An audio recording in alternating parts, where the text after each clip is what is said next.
Welcome to Oh My God, I'm Getting Older and So Is My Mom with Scott Greenberg of Comfort Care Senior Services, a show about coping with getting older ourselves and dealing with our aging parents. If you have questions about how to cope with these stresses, call Scott at 877-960-9960. Now, here's Scott. We have a great show tonight. We really do. If you're listening on 95.9 or 106.9 FM, and it is Monday night, we are here live. If you're on iHeartRadio, welcome aboard. And, of course, if you're listening on Long Island, 103.9, Long Island's FM station, Long Island's FM Talk Radio, it's Wednesday evening. We hope you had a great day. I have a great show tonight. I really do. It's about a subject you likely have never thought of. We all joke about hospital food being bad, but what if it's also bad for you? And maybe it's not appropriate for you in your current condition. So, for example, should someone who just had heart surgery, and we're going to talk about this, be served steak, even if it's prime, even if it came from New York prime? Should you be eating that? Well, of course not. And my guest tonight is leading the charge to change how hospitals and how you should look at food in your current health conditions. Dr. David Dodson is here from Good Samaritan, and he is on a mission to improve the quality of all of our lives through better nutrition. More on Dr. Dodson in a minute. But first, I want to remind everybody that Alpert Jewish Family and Children's Service is hosting a Aging Mastery program along with the National Council on Aging. It's a 10-week program. It starts in February. It's at 2 locations. It starts on February 1st at the Boynton Beach JCC, and it will begin on February 7th at the Palm Beach Gardens JCC. It's a wonderful program. I know some of the speakers that are going to be doing some of the sessions are brilliant. That would include me. But we're also actually going to do one on nutrition there, and that's really, really interesting. That's going to be done by Melissa Morante, and I know her pretty well because she's my daughter. So it's really, really important. I'm also going to be speaking this week about how you use social history to improve the quality of care for somebody with Alzheimer's and dementia. I'm going to be talking to the Social Worker Association group on Friday morning. And while I know that not all of you can come to that, and none of you may or may not, we're going to be at Grand Villa West in Delray Beach. The reason I bring that up is that it's important that we understand how social history can impact the quality of one's life and the quality of care. And we're going to talk more about that in weeks and months to come, so pay attention. But that's not why you tuned in. You tuned in to listen to Dr. David Dodson. Dr. Dodson has practiced internal medicine and infectious disease in West Palm Beach since 1985. He's a graduate of Cornell and Cornell University Medical College. He completed his internal medicine residency at Pennsylvania Hospital in Philadelphia and his infectious disease fellowship at Yale New Haven Hospital, where he also worked at the Yale Tropical Medicine Clinic. Dr. Dodson is double board certified in internal medicine and infectious disease and is a fellow of the American College of Physicians. He founded the Travelers Medical Service in West Palm Beach in 1985 and has counseled thousands of travelers over the years. He's certified by Cornell in plant-based nutrition. He has served as chairman of the governing board of Good Samaritan Hospital and has been chief of staff at Good Sam as well. Blew that pretty quick. He has been chief of staff at Good Samaritan Hospital and St. Mary's Hospital and Intracoastal Health System. He's also been affiliated with Mass General and Brigham and Women's Hospital in Boston. His educational activities have included over 200 TV and radio interviews. He's been recognized as a best doctor by Castle Connolly Guide and a top doc by Miami Metro Magazine and a top doctor by South Florida Magazine. He served on the board of directors of Found Care, also Palm Healthcare Foundation. That's interesting. We talk about that. I've actually been involved with Palm Healthcare over the years. And Hope House. He is powered by a vegan diet, competes in triathlons, enjoys medical antiques and world travel, and I can tell you he looks a whole lot better than me, and we're probably about the same age. But anyway, welcome to the show, Dr. Dodson. Thank you very much, Scott. My mom couldn't have written that intro better. Actually, my wife writes mine, so I know what you mean. Anyway, so why don't we start right at the beginning? Why has this become so important to you? And in conjunction with that question, what's the healthiest diet for us? Yeah, so the healthiest diet, you'd think after 250 million years of human evolution, you think we would have figured out what's the optimal diet for human beings. And actually, we have. The problem is that we're in a society where a lot of companies make a lot of money, and their interest is not exactly aligned with us eating the best things that are best for our bodies. So, this immediate thing started when I walked in on rounds one day, and a patient of mine had just come in with a heart attack, and he had a stent placed and everything. And I happened to be on rounds around noontime, and they were bringing in his lunch tray. And then I asked the dietitian, show me the menu for cardiac patients. And every single day it was pork chops or Salisbury steak or hamburgers or something. And I go, wait a minute, something's wrong here. Right. Something's wrong.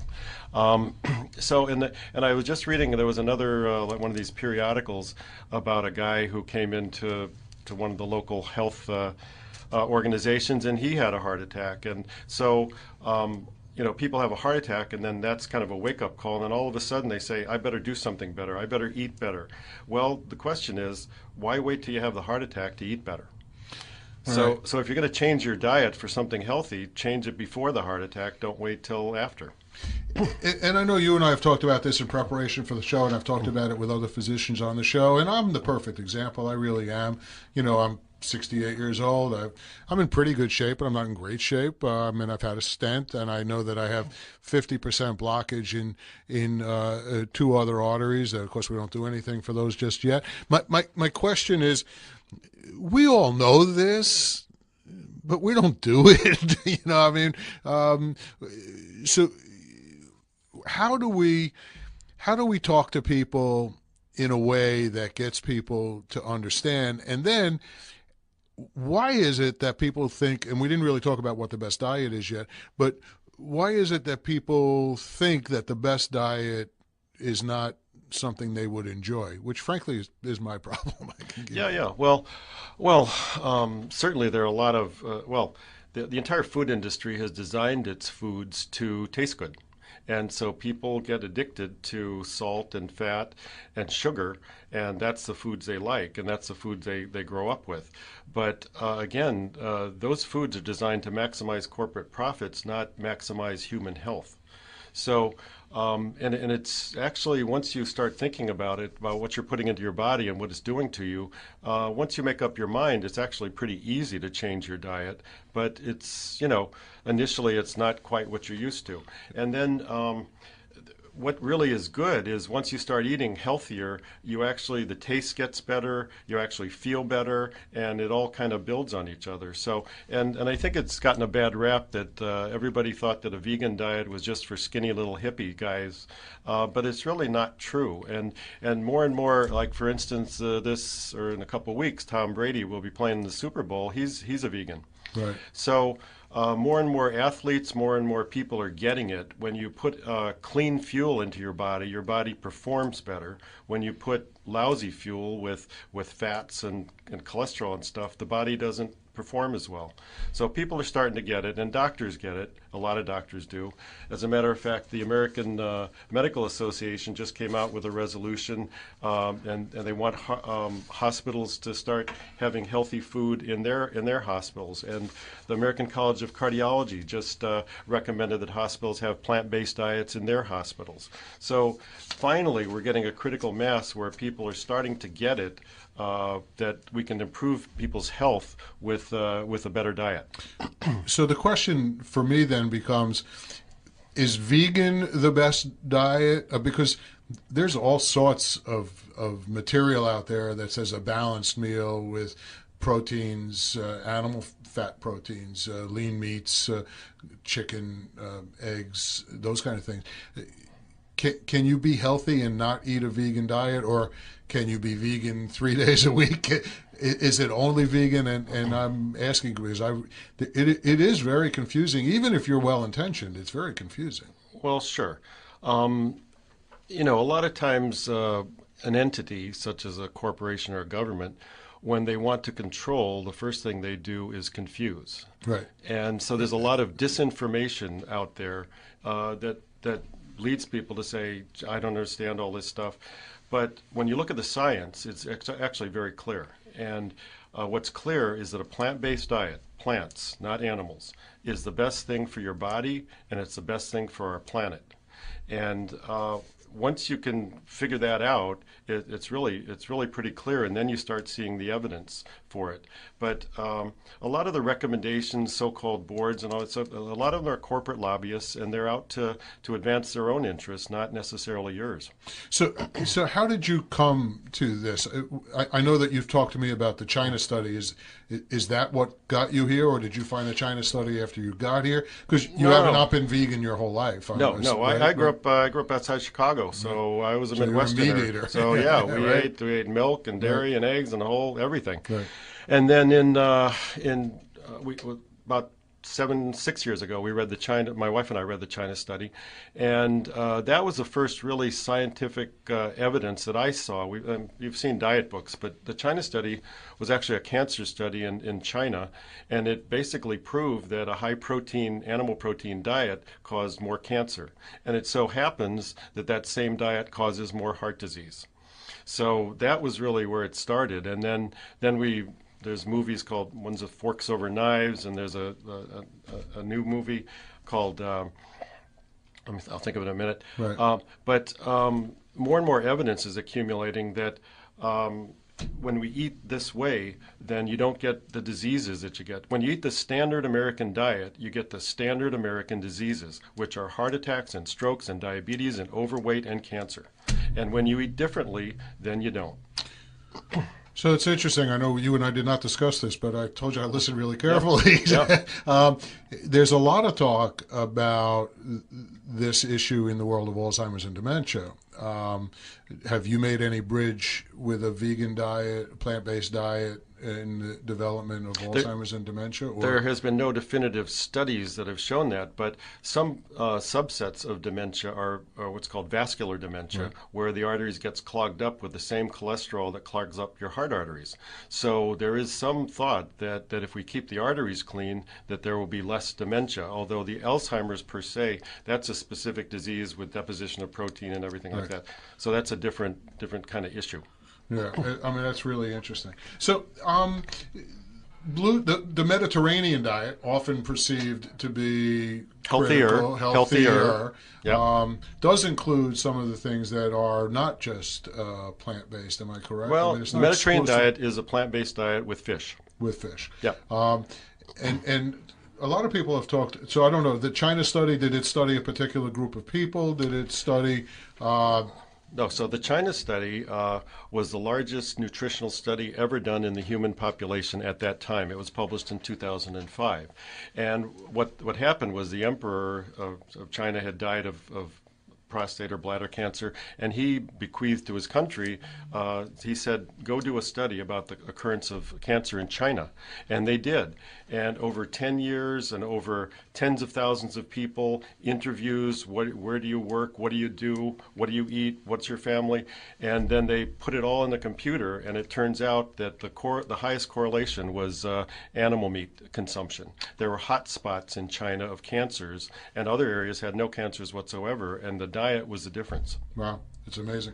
Now, so I brought up the blue zones, and because there was a book a few years ago called The Blue Zones, and they identified, I think at the time it was 7. I know there are more now, but there were 7 areas, and the one thing they had in common was that they had similar diets that did not include a fair amount of meats. And so a blue zone is an area on Earth where people live extraordinarily long.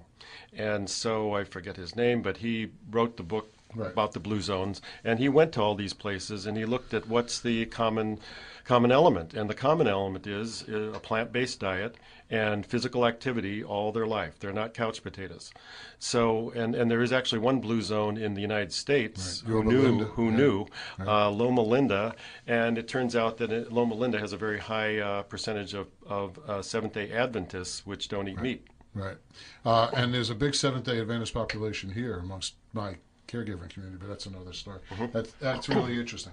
So how has it changed your life? You personally, you were eating not this way until 7 or 8 years ago, or 6 or 7 years ago. Have you seen a dramatic change for you? Yeah, I feel better. I do triathlons. I never win one, but I crawl across the finish line, so I'm very happy with that. But yeah. Did you do those before? I just started. Started. Yeah, Right. but you feel better. And what happens is there's something called the microbiome, which is the gut bacteria, and the microbiome of vegetarians is very different from the microbiome of meat eaters. So that when people eat meat, there's a set of bacteria in there that digests the meat, and there's a lot of inflammatory chemicals that are made. One is called TMAO. They worked out some of the science, and that's a highly inflammatory chemical that takes the cholesterol in the meat and it deposits right in your arteries. Vegetarians, however, have an entirely different set of bacteria in their guts, and it's a lot less inflammatory, and it's a lot easier on your body. So, is there a difference in, if you're attempting a plant-based diet, between organic plant-based or the stuff that you could buy at Publix, or as opposed to the more expensive variety? Well, that's a very good question, and actually a common question. Everybody says, "What about when I eat plants? I might get some pesticides or something." So yeah, organic and natural stuff is better, but the other part of this is, think about it. The meat you eat. All those animals, all the farm animals, the cows and the pigs and sheep and chickens, they all eat plants. Right. And so all these pesticides and dioxin and everything else is concentrated in the animal meat. So when you eat meat, you're eating far more pesticides than if you eat a plant that you can wash off under the sink. Right. So I think it's important for me to remind everybody, if you're just tuning in, that Dr. Dodson is... he's not a nutritionist. He's a physician who has come to this later in his career, and he is talking about this from the perspective of not curing disease, but preventing disease. And I know it can do both. Yes. Right. Yeah, it can do both. And we're going to talk about it doing both. You're right. But I guess the basic premise is, why don't we stop it before we get it? Is that a fair statement? That's a fair statement. Yeah. So it's a really interesting subject, because Dr. Dodson comes to this from a perspective that is unique, having been a physician for many, many years, having been chief of staff at a number of hospitals, for being an internal medicine specialist and a travel specialist. He knows what people do in other parts of the world as well. So it's really interesting, and I encourage you to stay tuned. If you just tune in, it's Scott Greenberg. Oh my God, I'm getting older, so is my mom, here tonight with Dr. David Dodson from Good Samaritan Hospital, who is an internal medicine and infectious disease specialist, board certified in both, but also very invested in healthy eating to keep us healthier, to make us healthier, and to prevent us from getting sick.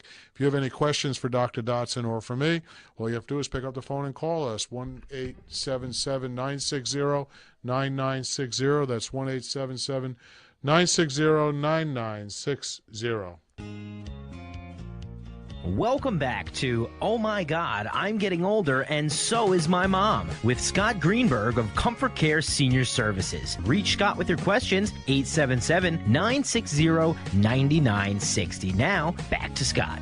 Welcome back, everybody. Oh my God, I'm getting older, so is my mom. If you're listening on 95.9 or 106.9 and it's Monday night, we're live and we're glad that you're with us. If you're listening on Sunday morning, obviously we're on tape. We hope the day is great for you ahead and that the weather holds up and all is well. And if you're listening on Long Island, 103.9 FM, we're glad that you joined us. We hope your day was terrific up there in probably chilly New York. But we're talking tonight to Dr. David Dodson, and we're talking about nutrition, we're talking about health, we're talking about plant-based, but we're also talking about changing the way you eat inside of a hospital. And that's really how Dr. Dodson and I got connected. We're talking about the effort he's undertaking at Good Samaritan Hospital. And before we get to that, though, Dr. Dodson, one of the things we talked about during the break was that the first question you get is, when you switch to a vegan diet or a plant-based diet, where does protein come from? And people worry about that, don't they? Right, they do. Well, think about it. All protein comes from plants. Period. Plants, through nitrogen fixation, make protein. Animals don't make protein. Plants make protein. Animals eat the plants to get the protein. And the optimal amount of protein in your diet is about 5 to maybe 10% of your calories. And all plant-based foods have at least 6% of calories from protein. Who knew? Oh. There are some plants. Yeah, right. Who knew? Yeah. Yes. Right, So bottom line is because of that, because all plants have at least 5 or 6% of calories from protein. If you eat enough calories, it is impossible to be protein deficient on a plant-based diet. Wow. You'll always get enough. And then the problem is, and where the problem is the American diet has about 15 to 20% protein in the diet. And when you eat excess protein, it sets off a whole cascade of things. One is a growth factor that can set off cancer cells. So the excess protein is not doing your body any harm or any good.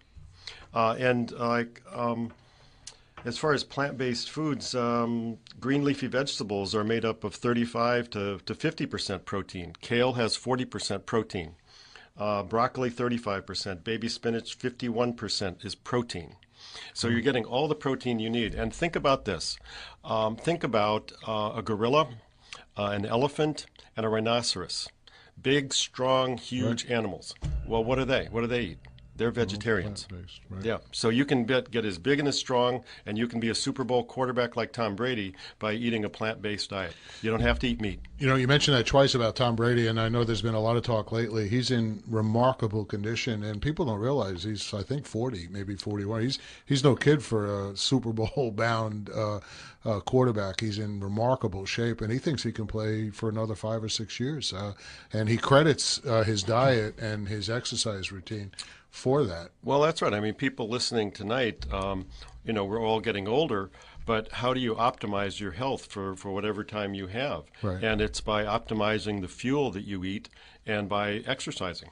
Are fruit and nuts part of the equation here Absolutely. as well? Absolutely. Right. So fruit is considered okay, and fruits and vegetables nuts and nuts and green leafy vegetables and whole grains, quinoa, beans, fruits, nuts, everything. Right. It basically, if it has one of those UPC labels on it and then it has a bunch of chemicals that you can't pronounce, don't eat it. And you can eat this and still have a social life, right? You can go out into Absolutely. You can go to restaurants and be accommodated and eat well and still stick to the diet. Because I think people don't believe that's true. Yep. All restaurants are getting it. The critical mass is building. Like if we go out to a restaurant, we can just ask for a vegan option, and we go to some of these fancy things, and we go to the different places, and they all have it because customers are demanding it now. So a critical mass is building, particularly among the younger people. Let's talk about Good Sam's role in this, because that's one of the reasons that we're here tonight, to talk about Good Samaritan. Tell me, are they on board? Are they on the program? Are they supportive? Were they skeptical at first when you brought this to them? You did bring it to them, I presume, right? It was yes, right? I brought it. Well, and it so turns out that there's a new administrator, a CEO at Good Sam, and she was very. She's young too, right? Yes, she's very young. Yes, Tara McCoy, and she gets it. Right. And once you start talking about this, and once you start talking about to other doctors, everybody goes, duh. Right. Of course, that's what we must do. So the administration got it, and then the medical executive committee passed a resolution that the medical staff is behind it, and so then the nutrition department developed a menu, and we're just about to roll that out. So a plant-based diet will be an option for all patients at Good Samaritan Hospital within the next few weeks. It'll be on board, and you can have that, or you can have the standard diet. Your choice. We're not forcing anybody. Was it beta tested at all? Is there any statistics yet on how many patients will opt for the plant-based options over the normal? Or we're just rolling it out. And there are a number of plant-based restaurants in West Palm Beach, and we're going to have some of their chefs come over and give us some tips at the hospital about how to optimize and how to get the best tasting stuff. So the dietitians are all on the program as well. They're all okay, because this is adding work for them. There's no question. It's going to change. It's going to change their purchasing habits. I think there's a lot of implications here. Absolutely, right? That's right. Right. So this was a big commitment for Good Sam to jump on board. Yep. Right. And And actually, I think they're the first hospital in Florida to do this, Right. And That's what I I was gonna commend ask them you. for it. I mean, it's really what they're looking out for is first of all their patients to do something like this. And I think at some point, all hospitals will be doing it. Are many around the country doing it? I know you mentioned somebody in Texas, I think, Yes, who's yeah. starting it. There's a cardiac surgeon who has a whole plant-based kitchen for his patients at a hospital in Houston. So around the country, people are starting to get it, but nobody's really. I think once a hospital adopts it, and people like when you're sick and you go in a hospital, and then all of a sudden you can be taught a new way to eat and a new way to live. That's what's called a teachable moment. There's no question. So that they have your attention, and so that's the time to sort of change people's behavior. And I think it's a good starting point. And you're absolutely right, as I speak from experience, that the minute your heart starts to get involved and mortality begins to stare you straight in the face, Right. that is ultimate. That's more than a teachable moment. It's a real big slap in the face that says, "Wake up, big guy." Yeah. So after your first stent, your options are: do you want to keep eating the same way and have another stent or maybe a bypass, or do you want to change what you're doing and avoid that? Yeah, it's really interesting. I have so many more questions. I'm so glad that you're with us. If you're just tuning in, it's Scott Greenberg. Oh, my God, I'm getting older. So is my mom. Here tonight with Dr. David Dodson from Good Samaritan Hospital, who is advocating for implementing and really trailblazing a new plant-based diet option at Good Samaritan Hospital.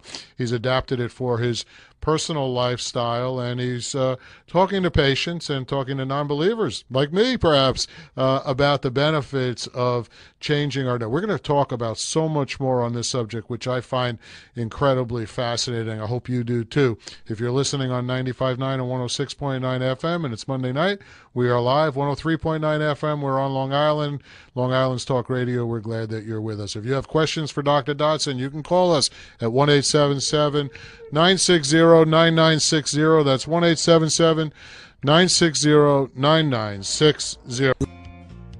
Welcome back to Oh My God, I'm Getting Older and So Is My Mom with Scott Greenberg of Comfort Care Senior Services. Reach Scott with your questions, 877-960-9960. Now, back to Scott. Welcome back, everybody. It's too bad you can't always hear us during the break. We have sometimes as much exciting conversation during the break as we do live. But my guest tonight is very passionate about his story tonight, about his mission. He is Dr. David Dodson, and he is spearheading an effort at Good Samaritan Hospital here in Palm Beach, or in West Palm Beach, to give the option to patients for a plant-based food option as opposed to what we have come to know as the regular food options.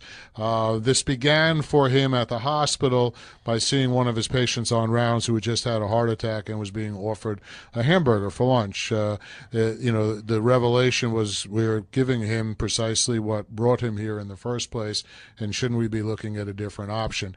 But some people are stubborn, and I would put myself in that camp. So it's hard to make the transition. We called it during the break a paradigm shift. Dr. Dodson understands that. So, Dr. Dodson, my question for you is, when you encounter people like me, people like my listeners, people who love going out for a good steak dinner or love having a little chicken parmesan or whatever it is that we do, and you know that it's not good for us, and we probably know that it's not good for us, but we are disinclined to give that up totally. How do we find a kumbaya moment? Yeah.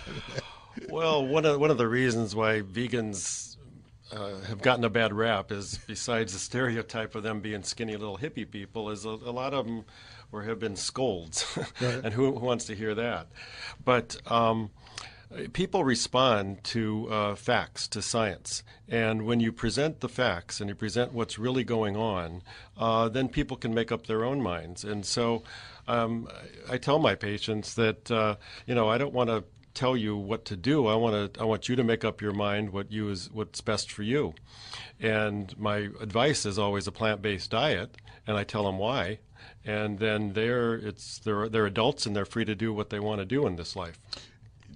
But does incremental adoption, if I wanted to adopt a plant-based diet 3 days a week but not 7 days, so I go to that because you don't tell an alcoholic he can drink on Sundays. You don't tell a smoker he can smoke on Sundays. In the case of this vegan diet or the plant-based diet, and I'll use plant-based because I think you're right, vegan has a connotation to some people that scares them away. But in a plant-based diet, can incremental changes bring incremental benefits? Yes. The answer to that is absolutely yes. So sometimes I tell people if they can't quite go the whole thing is to start 1 day a week. Don't eat any meat. Just do that for a while. And then after a while, 2 days a week. And sort of ease into it. And everybody says, oh, my God, what am I going to eat? Well, one of our favorite holiday meals is Thanksgiving. We eat everything but the turkey. So all the stuff that's on the table, all the cranberries and all the mashed potatoes and all the green beans and everything else, that's all plant-based. And that's fine. So there's plenty of stuff to eat, folks. You're not going to be starving. Right. And we talked about it before the break. And restaurants are increasingly on the program. This is really not that difficult for them. They're responding to consumer demand, and we're reaching a critical mass in our society where people are starting to get it, particularly young people.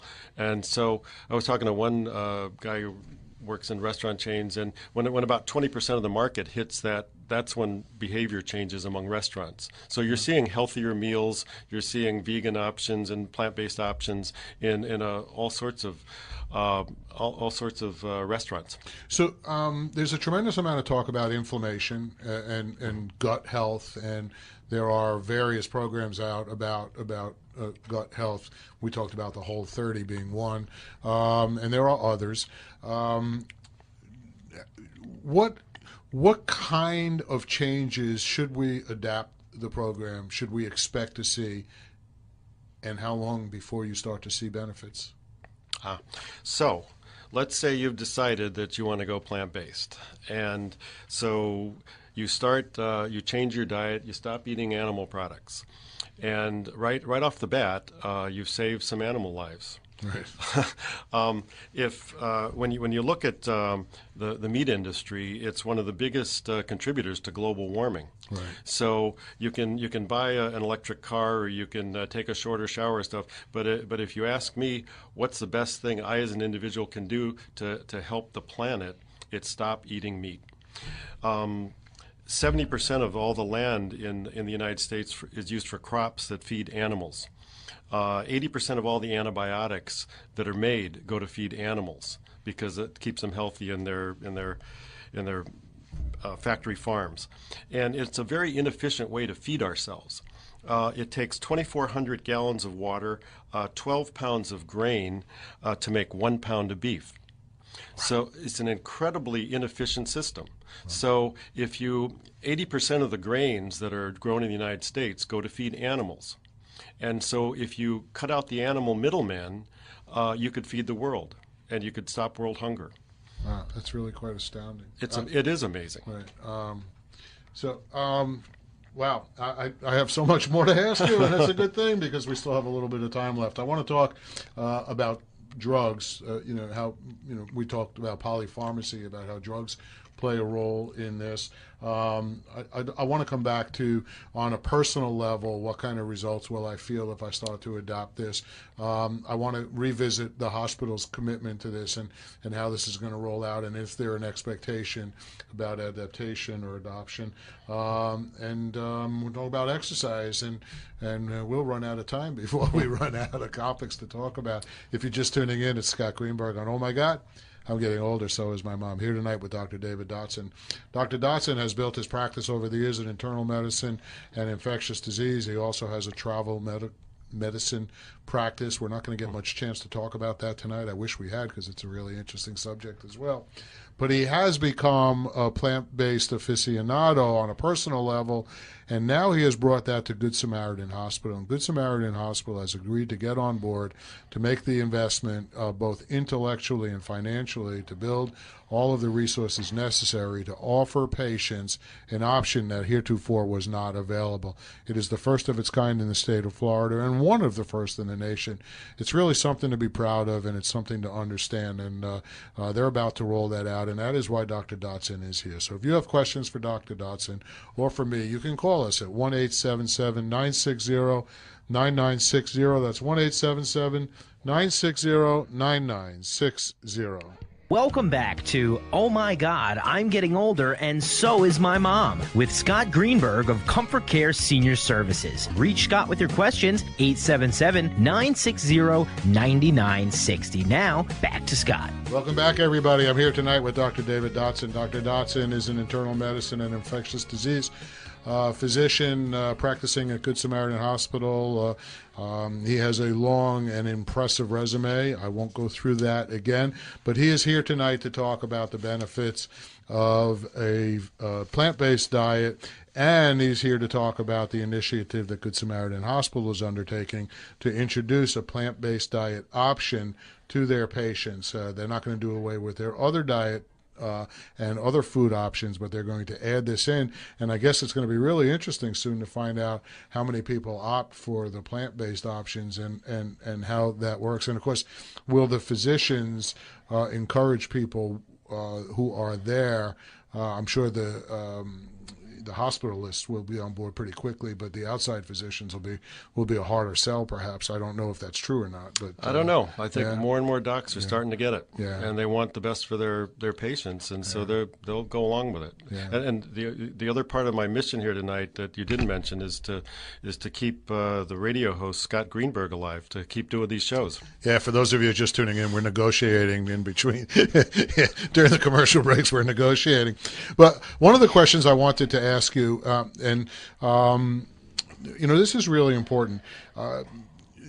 What would the changes Scott Greenberg, I would expect to see, and what if I were to adopt this, even for just 30 days, what would happen to me? What would happen is that your body chemistry would change. Your levels of inflammation would go down. Your gut bacteria would change. Your cholesterol would go down. Probably your weight would go down. The benefits of a whole food plant-based diet are the side effects of this diet are you'll lose weight, you'll have more energy, you'll have a longer life, and you won't have heart disease. And how long before I start to see some of those benefits?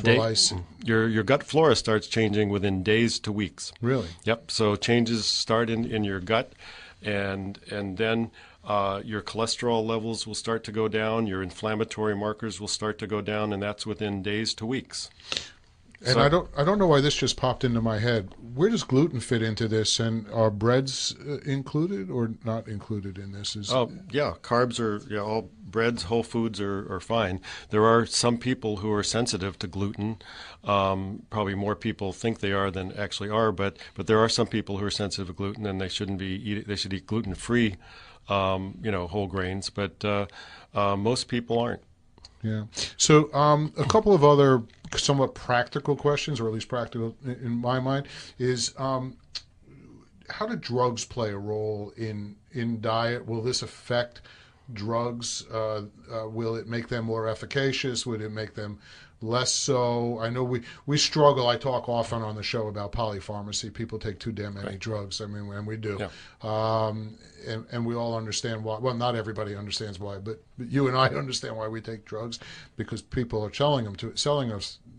Well, that's it. So when I talk with patients, I said, well, if you make these changes, we may be able to get you off some of these medicines, because basically you're eating the animal proteins and your cholesterol is going up, so you're taking Lipitor to lower the cholesterol.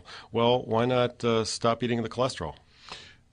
And what diseases would be most effective? Obviously, it comes to mind diabetes would be affected quite instantly, I would think, if you were to do this. Well, right? the immediate thing is cardiovascular disease, vascular disease, heart attacks and strokes. So if somebody comes in with a heart attack, I think it's important that they start on a plant-based diet right then and there, right in the hospital, and that changes the dynamics of what's going on in their arteries. It's all about the arteries. That's what's happening there. Obesity is the main driver of diabetes. Obesity causes something called insulin resistance, and then that's why type 2 diabetes is taken off. Right. So the weight coming off, that's a side effect of a plant-based diet. That takes a little longer, but immediately you'll see changes in gut flora and cholesterol levels and your endothelium, the vascular system. Are there blood tests? Is there any way to see that the progress that we're predicting is actually happening, or do we just start to feel better? Well, you start to feel better, but here's what I'll throw out this challenge to the people who are listening to your program tonight is go into your doctor and measure your cholesterol and your CRP, your inflammatory markers, and then go on a plant-based diet for 1 month, and then come back and do the exact same laboratory tests at the end of 1 month, and you can see for yourself what happens. Right. Exercise. How does that play a role in this story? Well, exercise is, it's good for your heart. It's good for your muscles. It builds everything. And there, a lot of the weightlifters have this myth that they have to eat protein to build muscle. Well, protein doesn't build muscle. Exercise builds muscle. So you can build muscle with 80% carbs diet. You don't have to eat all these protein shakes that the companies are trying to sell you. Has your regular practice evolved since this has become so important to you? Or are you adopting your practice to do more of this? Because you're an internal medicine physician, so people are coming to you for a whole host of reasons. Yeah, they're certainly not coming to you on the surface for nutritional counseling. And yet, you can go to your doctor and he can give you a bunch of prescriptions for a bunch of medicines, but why not go to your doctor and find a new way to live so you don't have to take all those medicines? Right. How do people reach you if they want more? If they want to talk to you one-on-one, they don't want to call in tonight. How's the best way to reach you? My office number is 561-655-8448. Office is in West Palm Beach, right next to Good Samaritan Hospital. We have a website, cardendodson.com. And I checked your web. I went on your website before tonight, and it's full of very useful information. Why don't we give the phone number one more time? Yeah, it's area 561-655-8448. And actually, on our website, there's a patient resources tab, and it'll send you to nutritionfacts.org, which is a terrific website if you want anything nutrition-based. Nutritionfacts.org. It's a wonderful website. So if you're just tuning in, it's Scott Greenberg. Oh my God, I'm getting older. So is my mom. We're here every Monday night at 6 o'clock on 95.9 True Oldies, Florida. We're also on 106.9 on the Treasure Coast. We rebroadcast this show on 103.9 FM Long Island's Talk Radio. And then again, the show replays on Sunday mornings on 95.9 and 106.9. We're glad that you're with us. If you're a regular listener, we're thrilled that you're here. If you're new to us, we talk about a whole host of subjects here, and we've been doing it for a little over 6 years, and we talk about not just medical interventions or medical ideas or medical testing, etc. We talk about a whole host of issues, and I encourage you to listen to us. If you wish you had heard the beginning of this show, they have good news for you. We podcast, so you can listen to it. All you have to do is search OMG I'm Getting, up will pop on the iTunes podcast platform. We also put it up on my website, which is palmbeach.comfortcare.com. palmbeach.comfortcare.com. Comfortcare, COMFORCARE. I know you want to put a T in there. Don't do it. You'll never find us. palmbeach.comfortcare.com. Also, you can listen to us whether you have a radio or not by downloading the TuneIn Radio app. TuneIn Radio. The app is free on all the platforms, and the broadcast station is 960 a.m. You can set it for 6 o'clock every Monday night and pick us up. Of course, we simulcast on the web, locally, nationally, and around the world. www.trueoldiesfla.com. trueoldiesfla.com. Next week, one of my favorite people in the whole world, because she's one of the smartest people. She has a great sense of humor, and she really, really knows her stuff. Dr. Elaine Rotenberg is going to be with us. She is going to be talking about mental health first aid. We don't often think about mental health needing first aid, but she has developed a program and is working with her organization, Alpert Jewish Family and Children's Service, to get out the mental health first aid program. She's teaching both professionals and lay. people, and she's just a marvelous guest. You're going to love her to death. I've known her for years. She's wonderful. In 2 weeks, we're going to be talking to the MS Society. Multiple sclerosis is another chronic disease that people don't think much about until it affects them. And unfortunately, chronic disease is more and more a factor in our daily lives. And MS is one of those chronic diseases that can last a very long time. It can be devastating not only for the person who is diagnosed, but for the family as well. So we're going to have the MS Society folks here, and we're going to be talking about what they do, how they can help you, how you can help them, and the latest developments in neuromuscular disease like MS disease. So that's in 2 weeks, and I encourage you to tune into that. It's going to be a fascinating show, one that I have been looking to do for a very long time. If you're just tuning in now, though, I still have time to talk to my guest, Dr. David Dodson. Dr. Dodson is an internal medicine practitioner, an infectious disease specialist at Good Samaritan Hospital here in West Palm Beach. He's been here since 1985, and he is talking about nutrition. He is talking about plant-based options of nutrition to help you with your health. He's spearheading a program at Good Samaritan Hospital that is going to give patients options for plant-based selection of foods instead of the normal food that is on the menus that we see when we're in the hospital, if you've ever been. Dr. Dodson, back to the Good Sam effort. Is there any predictability as to how many people will adopt this? Is there a hope? Or do we see it growing? I mean, this is a paradigm shift in not just somebody like me's thinking or you. It is also for the hospital. Everybody around there is going to be learning something entirely new. So how do we think that's going to roll out? Do we have any predictions? Well, I think it'll roll out just as we've been talking here. There'll be some people who are more resistant and some people who are less resistant. But again, that's where the educational part will fit in. We want to educate people that there's a different way to live, a different way to avoid heart disease, avoid the chronic degenerative diseases you just talked about.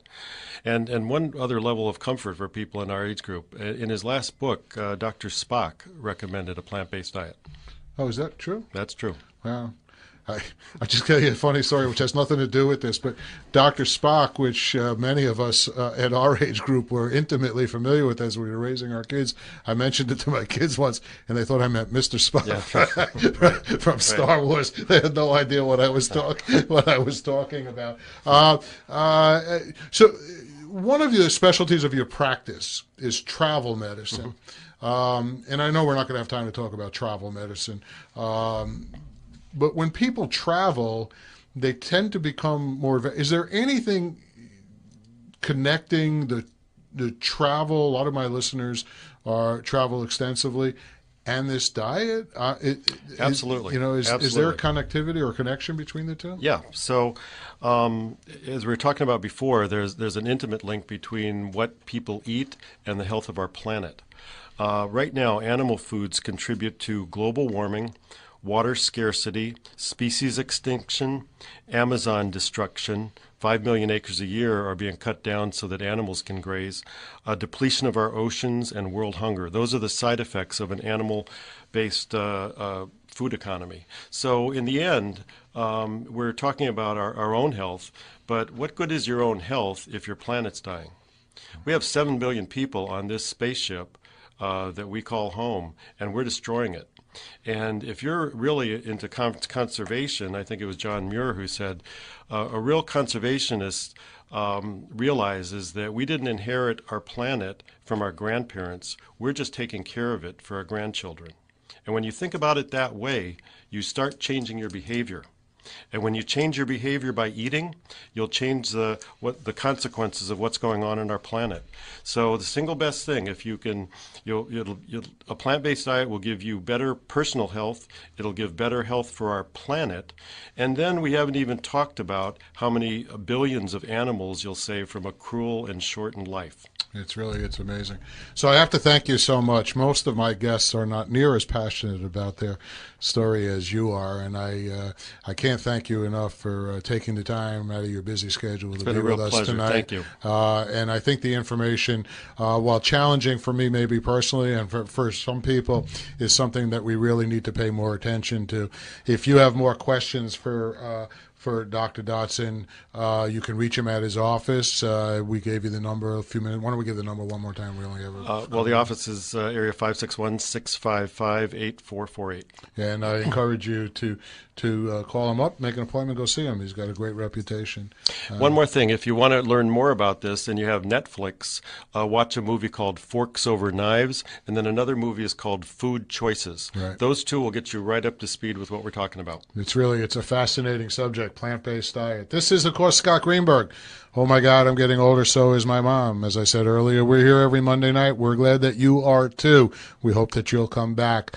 We do this show live 6 o'clock, 95.9 FM, 106.9 FM. We rebroadcast on 103.9 FM, and it replays again on Sunday mornings on the same Palm Beach stations. We appreciate your support. If you are new to us, please come back. If you're a regular listener, thank you. We'll be here next week with Dr. Elaine Rotenberg, and for the rest of the week, we wish you the best. Happy and healthy week, and we'll see you then. Oh, my God, I'm getting older, so is my mom. Good night, all.